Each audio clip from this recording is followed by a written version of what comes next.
Well, Jeremy Hansen here from Fox Valley Tech with another segment of Life on the Farm. And today I have the pleasure of meeting with Larry Hedrick. We're at Kid Farm LLC. And Larry, thanks so much for inviting me over here today. It's always nice to be in the barn here. You bet. You're welcome. And this is a newer business. We're in a newer barn, and you essentially purchase buck kids from other producers, raise them up, and sell them as for meat goats, correct? Right. We work with about a dozen different dairy farms to buy the buck kids from them and then raise them up. Right. And this building in itself is a key part of raising buck kids, you know, in a very healthy way, because there are challenges we're going to talk about. Right. And it's very difficult to set up a building or to adapt an existing building unless you have the wide open space like we have here for the proper airflow. Right. So speaking of airflow, tell me a little bit about the barn with the airflow and how you have this set up. Well, one of the challenges in the goat industry, we don't have all the years of research and everything and the on-farm proof like they do in the cattle world, the dairy cows. So we've worked with a few different, what I'll call experts, but people that work with designing the airflow. We have the tubes that bring fresh air in year-round. We also have, because these are babies, is we have infrared heat. That's the most efficient way we can come up to keep the building. We do a warmer temperature year-round. And then also we have the fans. When it's warm enough, they'll kick on. Everything's automatic. And then pull the air out, because one of the biggest challenges we have with the goats is they have to have fresh air. And it has to be down at their level, but yet they can't tolerate a bunch of wind blowing over the top of them. Right. And, you know, with all the pens you have in here, you know, feeding them can be labor intensive as well.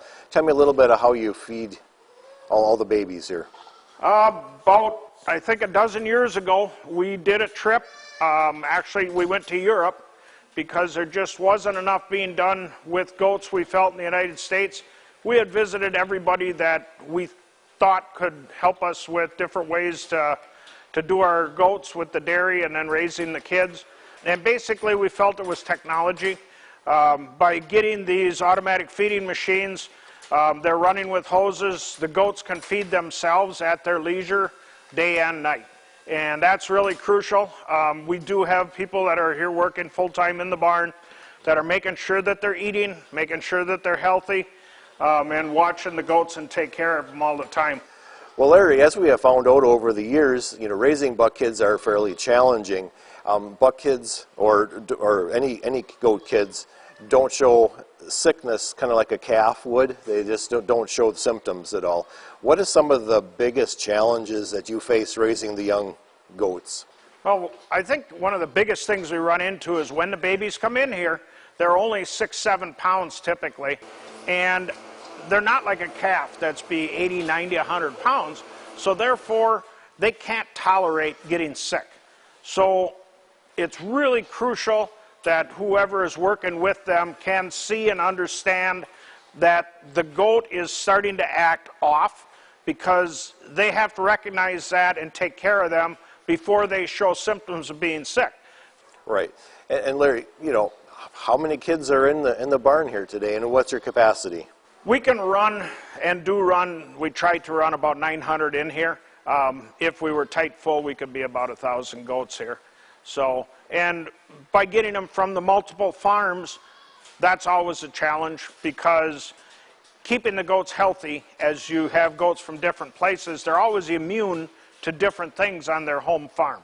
So getting to raise them together is a challenge. Right. Well, Larry, very impressive setup. Thanks for letting me come here today and showing me around. Appreciate your time.